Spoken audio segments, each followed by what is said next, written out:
ces livres ne s'éloignent pas de mes lèvres, jusqu'à ce que ça me délivre et je m'enivre d'une vie avec tes œuvres.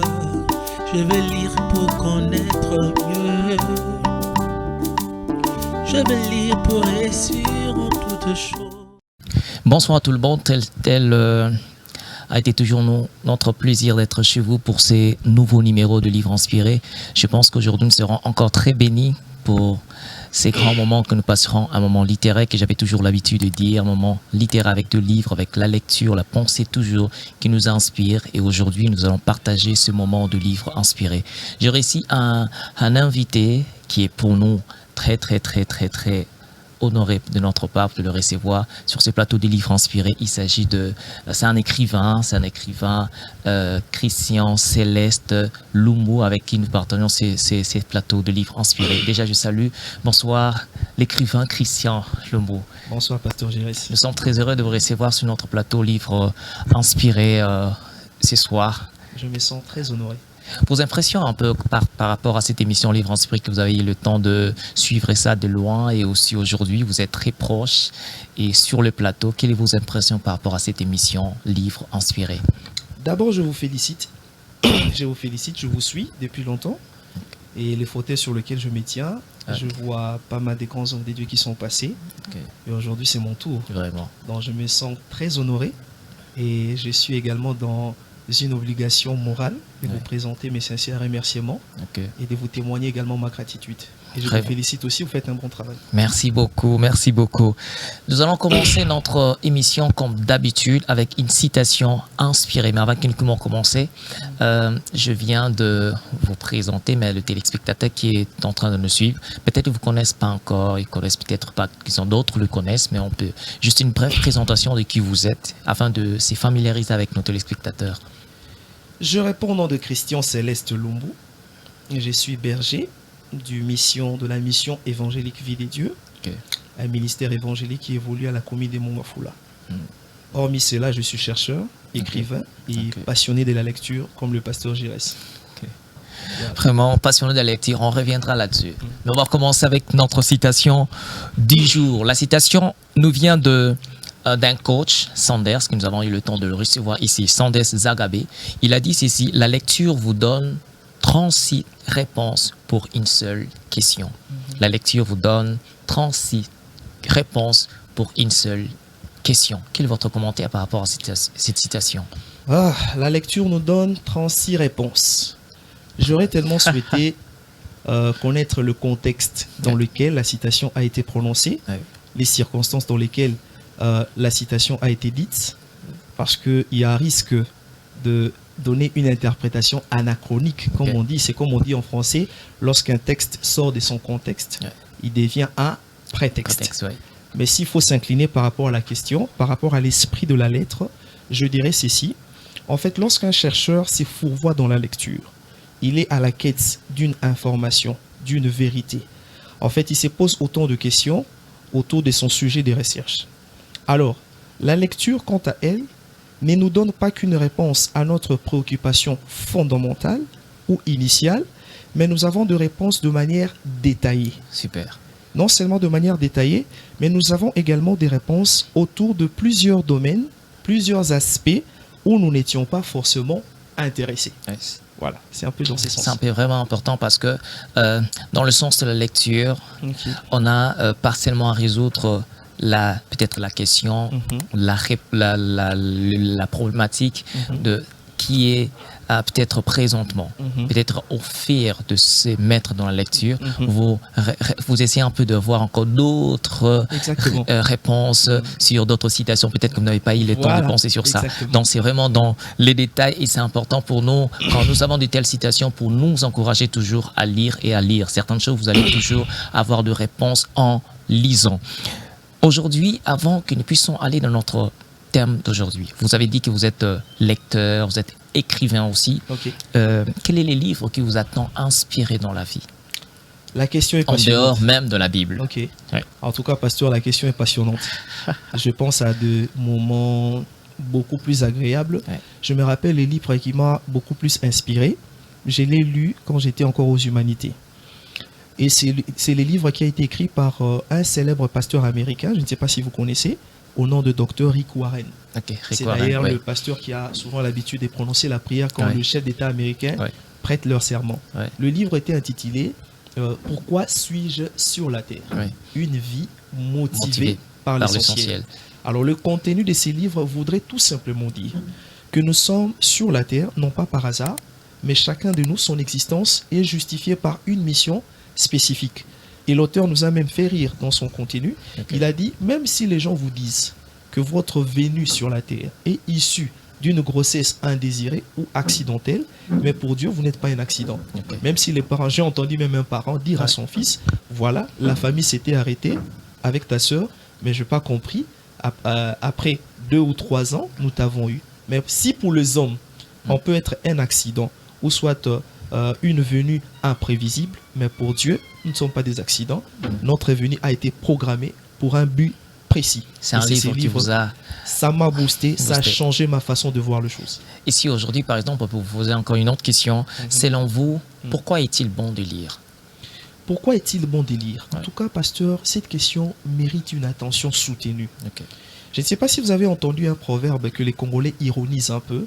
Lorsque vous voulez cacher de l'argent aux Congolais, en tout cas, n'allez nulle part ailleurs, mettez-les juste dans un livre. La lecture, en fait, c'est un atout majeur pour l'épanouissement de l'homme. C'est une activité intellectuelle importante. S'il faut énumérer les avantages que la lecture apporte, il y en a plusieurs. Mais faute de temps, je peux résumer juste 3 avantages. Le tout premier, c'est que la lecture nous donne une vitalité intellectuelle. Et quand je parle de la vitalité intellectuelle, il s'agit tout simplement de cette manière d'entretenir notre cerveau.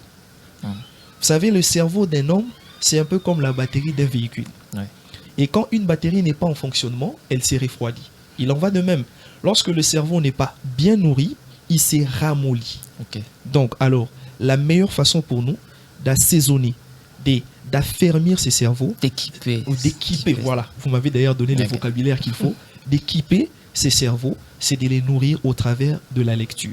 Donc voilà le tout premier avantage. Et le deuxième avantage, c'est par rapport aussi à la mémoire. Quand je parle de la mémoire, c'est que la lecture nous donne une abondance de vocabulaire. C'est-à-dire que dans votre coffre de vocabulaire, vous serez un homme intarissable. Vous savez, quelqu'un qui est passionné de la lecture, il suffit juste d'échanger avec lui pendant 5 minutes. Vous saurez que celui-ci, c'est vraiment quelqu'un qui est très ancré dans la lecture. Parce que c'est un homme à court d'arguments. C'est pas quelqu'un qui est à court d'arguments. C'est quelqu'un qui aura toujours des idées à émettre lors d'un échange ou lors d'un débat.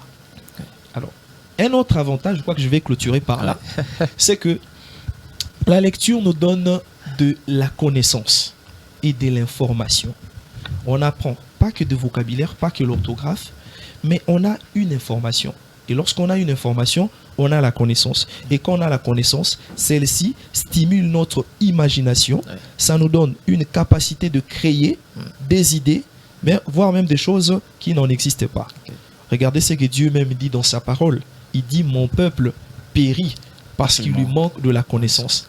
Ce n'est pas n'importe quel peuple. Ce ne sont pas les Américains, c'est le peuple de Dieu qui meurt, pas parce qu'il est poursuivi par un esprit démon, mais ce peuple meurt parce qu'il lui manque de la connaissance. Donc on peut déduire par là que l'ignorance tue plus que même l'esprit des morts.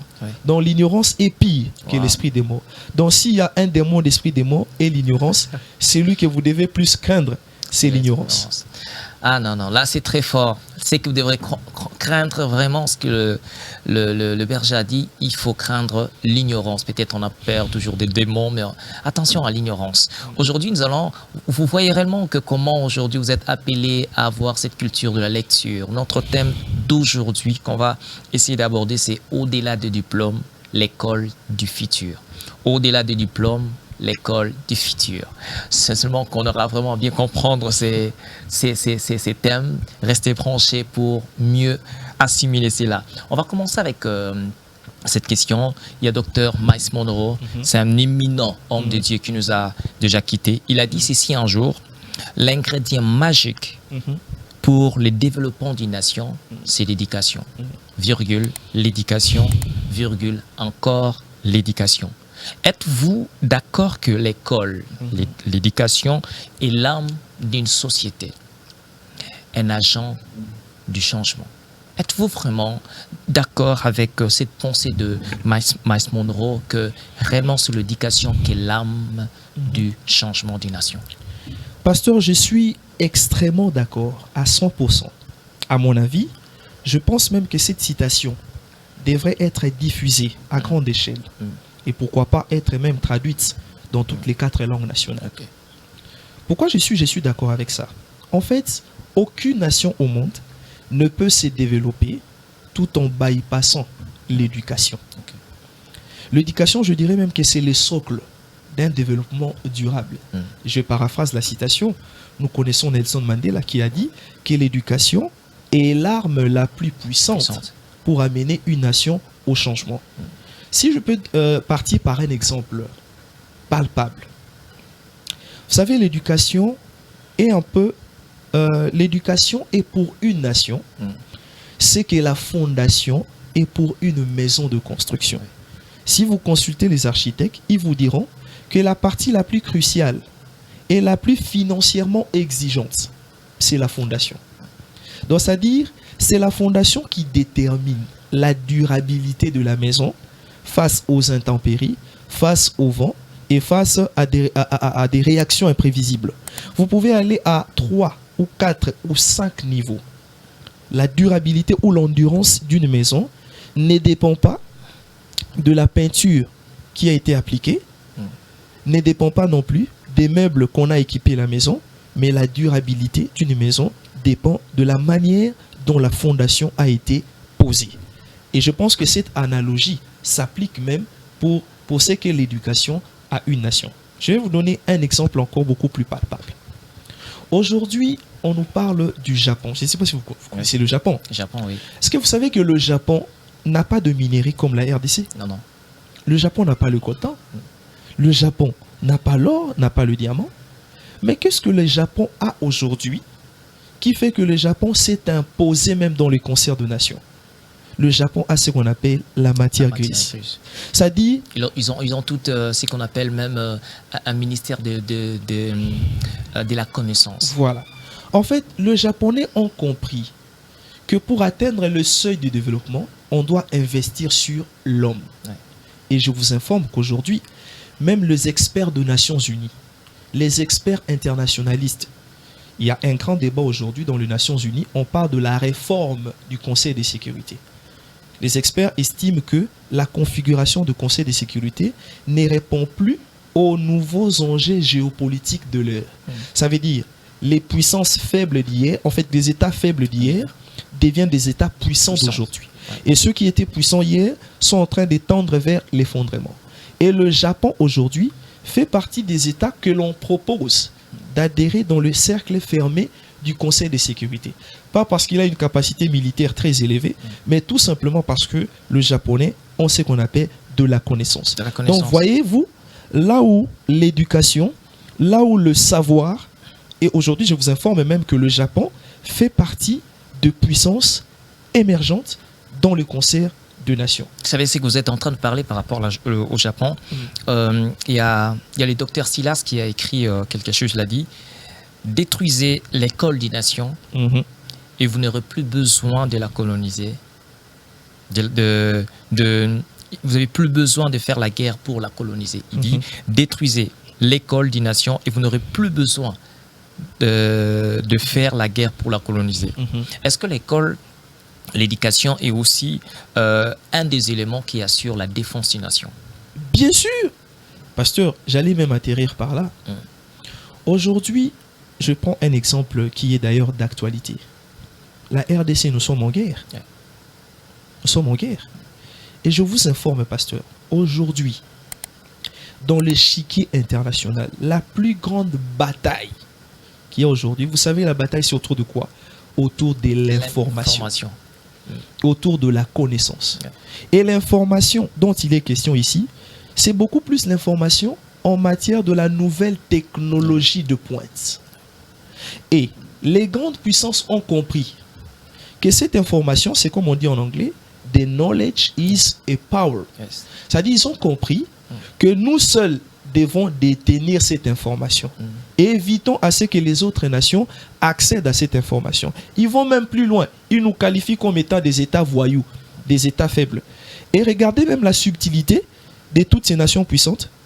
Pour empêcher à ce que les autres États, les Africains, accèdent à cette information, ils créent ce qu'on appelle une série de conventions internationales, des accords internationaux, où l'on parle de traités de non-prolifération des armes. C'est-à-dire qu'ils veulent être le seul à garder cette information pour qu'ils continuent à mater les autres États faibles. Parce qu'aujourd'hui, sur la scène internationale, si vous êtes puissant, vous exercez votre puissance sur les États faibles. Et si vous êtes faible, qu'est-ce que vous faites? Vous subissez. Et aujourd'hui, nous sommes en guerre. Si au moins le gouvernement congolais pouvait accéder à cette information de la nouvelle technologie de pointe, aujourd'hui, la partie de l'Est qui est devenue presque une poudrière, on ne parlerait pas de cette situation qui crée de la désolation. Aujourd'hui, là, vous pensez vraiment que le Rwanda peut malmener une nation aussi colossale comme la nôtre, d'une superficie de 2 345 000 km? Certainement pas. Aujourd'hui, on a tous compris. En fait, les Occidentaux ont compris ce que nous, malheureusement, Congolais, nous n'arrivons pas à comprendre jusqu'ici. Ils ont compris que la RDC, par rapport à sa situation géopolitique, si la RDC décolle, c'est presque toute l'Afrique qui va décoller. Alors, la meilleure façon de maintenir la RDC dans une position d'infériorité, c'est de quoi? C'est d'entretenir et de perpétuer l'instabilité. Pasteur, vous êtes économiste, vous êtes d'accord avec moi si je vous dis, aujourd'hui, toutes les théories économistes disent que rien de durable ne peut se construire dans une atmosphère de paix et d'insécurité. C'est-à-dire, la paix et la sécurité constituent des conditions sine qua non pour atteindre un développement. Yes. Et ils ont compris cela. Qu'est-ce qu'ils font? Ils entretiennent l'instabilité pour que la RDC reste dans une position d'instabilité afin qu'elle ne puisse pas retrouver sa position géopolitique mondiale. Et c'est nous réellement qui devons avoir cette connaissance, ces informations-là. L'information. On doit accéder à cette information. C'est ça l'éducation aujourd'hui. Avant que nous puissions aller très loin, c'est très important ce que nous sommes en train de dire aujourd'hui. Avant que nous puissions aller très loin, nous avons eu le temps de vous annoncer la sortie officielle de notre livre « Le choix s'impose ». Donc le livre a été déjà publié, le livre a été déjà passé par la vente même, ça a déjà commencé. Donc dans le livre aussi, vous allez trouver beaucoup de choses, le choix s'impose. Les choix s'imposent. Je n'ai pas vraiment le temps de dire beaucoup de choses sur bas de cela, mais quand vous allez s'en procurer de ce livre aussi, vous allez comprendre que le choix s'impose. C'est ce que j'aimerais vous dire seulement que n'importe quel acte, conscient ou inconscient, à chaque niveau, est un choix. Ne rien faire qu'en faire quelque chose constitue des choix. On a toujours tendance à dire, on va nous balancer une citation, on a toujours tendance à dire je n'avais pas le choix. Mais alors que le fait de ne pas avoir un choix, c'est aussi un choix. Donc on a toujours tendance à dire que sortez de la procrastination, alors que nous oublions aussi la procrastination aussi, c'est aussi un choix. Donc, je redis seulement que le seul mauvais choix, c'est l'absence des choix. Mais attention, même l'absence des choix, c'est aussi un choix. Dans toute la vie, nous sommes toujours à faire un choix et les choix s'imposent dans chaque domaine. Ici, nous parlons de tout le domaine de la vie qui est tellement les capacités de nous donner un peu le choix dans chaque niveau. Une chose, nous devons savoir que la vie est une continuité éternelle de choix. Donc, ces livres étaient déjà disponibles. Merci beaucoup. Donc déjà vous en procurez, contactez-nous pour en avoir déjà. On va continuer de berger avec ce que nous étions déjà en train de dire. Maintenant, étant donné que nous avons tous ces problèmes-là de l'éducation, tous les problèmes-là de l'école, alors, quelle est l'école du futur? Quelle est l'école du futur? Quelle est la particularité de cette éducation pour l'école du futur? Quelle est aujourd'hui, parce qu'aujourd'hui, l'école est un temple. L'école n'est plus un temple d'instruction ou de l'apprentissage, mais c'est malheureusement devenu un marché des diplômes. Aujourd'hui, par exemple, on y prépare plus des diplômés que des hommes compétents. Je vais même dire encore, il y a un écrivain qui a dit « L'école doit être la maternité des compétences et non le marché des diplômes. Quel le mettons en cette période, en ces temps-ci que nous avons vraiment besoin de l'éducation? Quelle est cette éducation maintenant du futur? Pasteur Giresse, en tout cas, vous évoquez une problématique pertinente.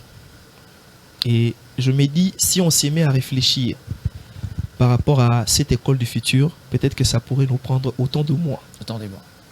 Pourquoi? Premièrement, d'abord, il faut une réforme de notre système éducatif. Malheureusement, c'est un système éducatif qui est devenu obsolète. Regardez un peu dans le contexte ancien. D'ailleurs, il y a plusieurs documentations qui ont amplement détaillé cette réalité. Le système éducatif actuel a été mis au lendemain de la colonisation. C'est un système éducatif post-colonial. Et quand vous regardez même certaines littératures en la matière, on dit que le système éducatif à l'époque était de répondre aux exigences coloniales de l'époque. C'était par rapport aux priorités de l'époque. Et la priorité, c'était quoi? C'est que l'Église avait besoin de prêtres qui devraient aller répandre la bonne nouvelle. Voilà pourquoi le système éducatif avait beaucoup plus mis l'accent sur la religion. Vous trouverez des cours comme la philosophie, la langue catholique, la langue, etc. Mais après quelques années, il y a eu encore une autre urgence qui s'est imposée. C'était que l'administration coloniale souffrait en crise de personnel. Il fallait renforcer l'administration par ceux qui ont fait la fiscalité, les commissaires, le pointeur, etc. Donc, voilà pourquoi on a encore mis l'accent sur le droit administratif, etc., la fiscalité, etc. Donc, le système éducatif était comme une transmission, une copie pâle en fait, le mimétisme. On n'a fait que reproduire le modèle colonial. Malheureusement, ces systèmes ne répondaient pas aux besoins locaux des autochtones. Et malheureusement, au fil du temps, rien n'a changé. Quand nous regardons aujourd'hui, pasteur, il y a une inadaptation entre le système éducatif et la réalité dans la vie professionnelle. Aujourd'hui, les diplômes se déprécient de plus en plus. L'inflation des diplômes, l'opportunité d'emploi qui est de plus en plus limitée, fait que tu verras quelqu'un qui est surqualifié, mais qui malheureusement accepte un travail ou soit un salaire modique par manque ou soit par nécessité. C'est pourquoi, moi je dirais ceci, c'est que l'éducation du futur est celle qui ne produit pas que de salariés ou des demandeurs d'emploi, mais qui produit aussi de créateurs d'emplois, des chercheurs, des inventeurs. Vous savez, une grande université et grande université, non pas par rapport à la qualité de la matière qui est dispensée. Laissez-moi un peu vous couper un peu la parole, parce que ce que vous êtes vraiment, c'est important. Est-ce que pensez-vous seulement que les développements d'une nation ou le relèvement d'une nation dépend seulement des diplômés et non ou sans ceux qui ont des diplômes? Pourquoi? Parce que vous allez comprendre que loin de moi, la pensée de minimiser les diplômes aujourd'hui, au-delà des diplômes, nous remarquons que la révolution industrielle n'était pas pour de personnes qui ont eu les diplômes. On trouve par exemple Thomas Edison, on trouve par exemple Henry Ford, n'ont pas de diplôme, mais qui ont participé au développement de leur nation. Au-delà du diplôme, est-ce qu'aujourd'hui on peut dire que même ceux qui n'ont pas de diplôme peuvent aussi contribuer au développement de notre Exactement. diplôme? Pasteur, tout diplôme ne vaut pas la compétence, mais toute compétence vaut plus que le diplôme.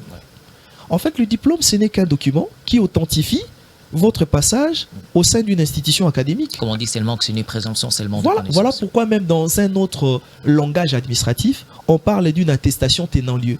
En fait, c'est un document qui certifie, qui authentifie que Pasteur Giresse a eu à s'inscrire dans telle faculté, il a eu telle mention. Mais les diplômes ne donnent pas de la compétence. La compétence relève de l'engagement personnel, relève du travail. Et je dirais ceci, le diplôme ne donne pas de la compétence, mais il est possible d'avoir de la compétence sans passer nécessairement par le diplôme.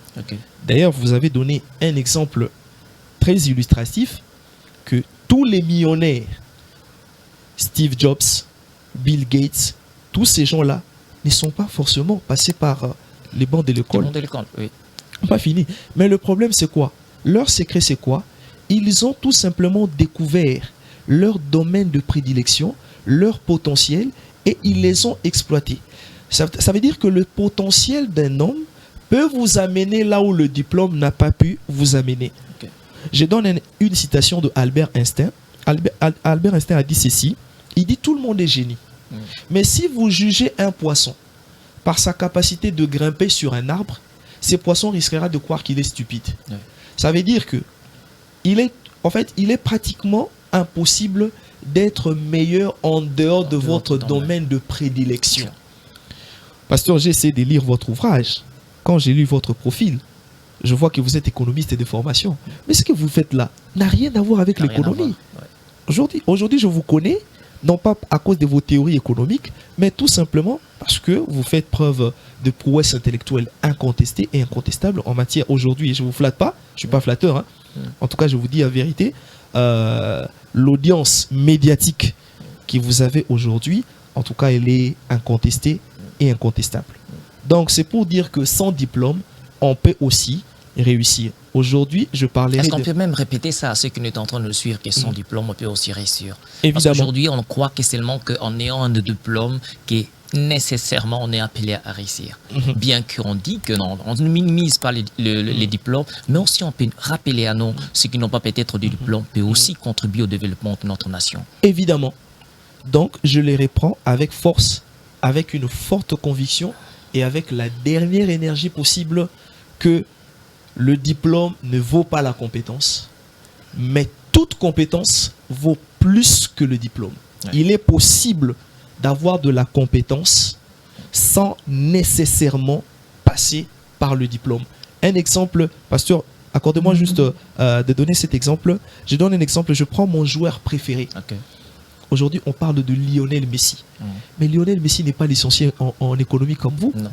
Il n'est pas licencié en droit ou comment. Non, il a tout simplement découvert un potentiel en lui. C'est comme quelqu'un a dit que le bonheur est lié à la découverte et à l'exploitation rationnelle d'un potentiel que Dieu a mis en vous. C'est comme Dr Miles Monroe, parce que tu as parlé de sa citation, il a dit que le potentiel, c'est comme la terre. Il suffit de l'arroser, il suffit de la nourrir, et la conséquence serait quoi? Elle va produire. Vraiment, c'est important ce que nous sommes en train de dire, au-delà des diplômes. Qu'est-ce que réellement nous sommes appelés? Nous avons parlé dans le premier aspect, mais allons-y dans un autre aspect. Au-delà des diplômes, les caractères. Parce qu'aujourd'hui, vous allez comprendre que ceux qui ont des diplômes semblent être compétents, semblent avoir de la connaissance de ceci, mais ils ne sont pas équilibrés en termes de l'éthique et en termes de caractère. Qui le mettant au-delà des diplômes, l'école doit bâtir aussi des enfants qui ont des caractères pour essayer de mieux équilibrer leurs compétences. Je suis d'avis, pasteur. D'ailleurs, il y a une phrase chérie que j'aime beaucoup. J'ai souvent l'habitude de dire que l'intelligence peut vous ouvrir une opportunité, mais c'est le caractère qui vous maintient dans l'opportunité. C'est un peu comme la beauté d'une femme. La beauté va vous attirer certainement un homme, mais le caractère vous attire un époux. Donc, le caractère est très important. La moralité. C'est important. Aujourd'hui, on ne le trouve pas. Tu vois quelqu'un intelligent, quelqu'un avec des diplômes, mais quand tu trouves, il n'a pas d'éthique. Comme je suis en train de trouver des gens qui parlent de l'éthique, mais n'ont pas d'éthique. J'avais un professeur à l'université, un jour, il donnait la monnaie, l'autre aussi donnait la monnaie en G3, l'autre donnait la monnaie en L1. Et celui qui donnait la monnaie en G3 n'avait pas de monnaie, n'avait pas d'argent. Mais celui qui donnait la monnaie en L1 avait l'argent.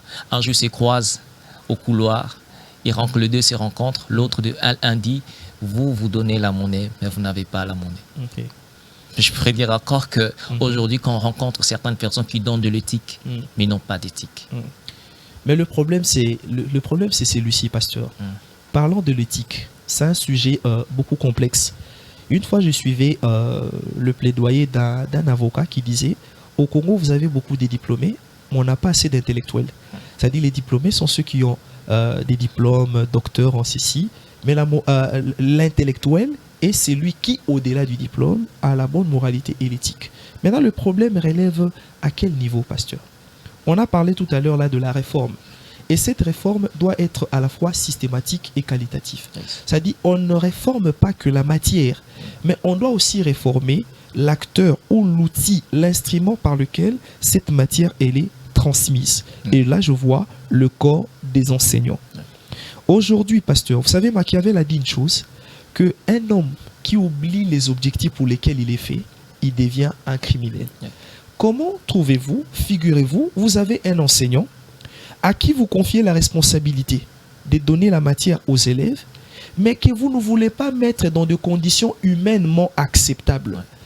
Mais sans le savoir, vous avez rendu cet enseignant criminel.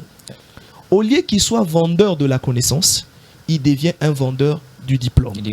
Donc, la meilleure façon aussi de promouvoir l'éthique ou la bonne moralité dans nos systèmes éducatifs, c'est de mettre nos enseignants à l'abri. C'est de mettre nos enseignants dans des conditions salariales assez acceptables.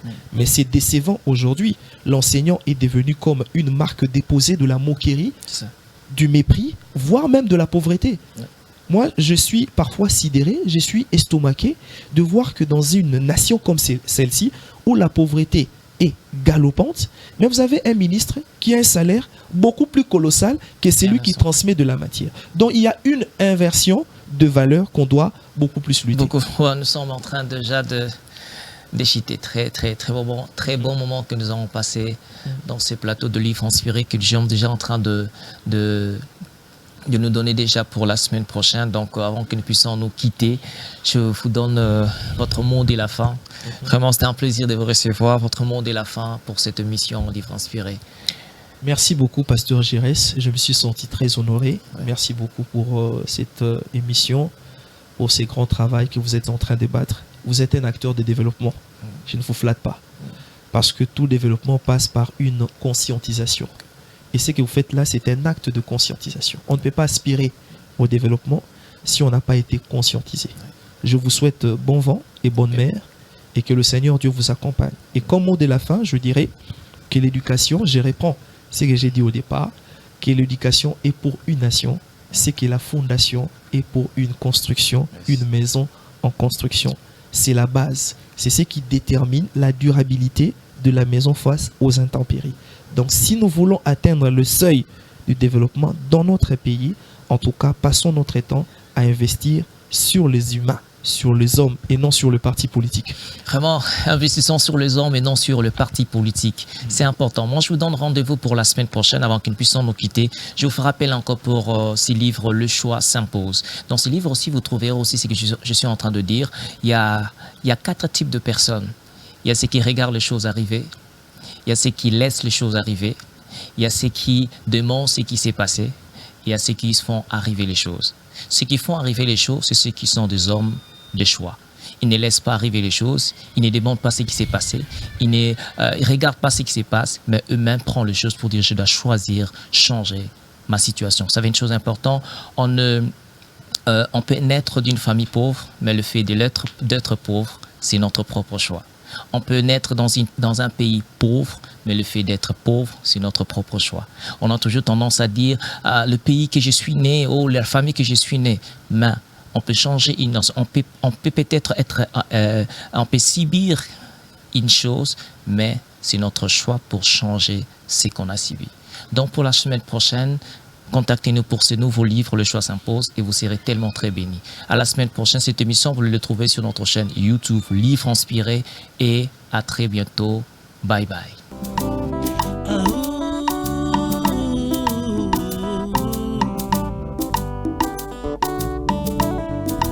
Que ces livres ne s'éloignent pas de mes lèvres, jusqu'à ce que ça me délivre et je m'enivre d'une vie avec tes œuvres. Je veux lire pour connaître mieux. Je veux lire pour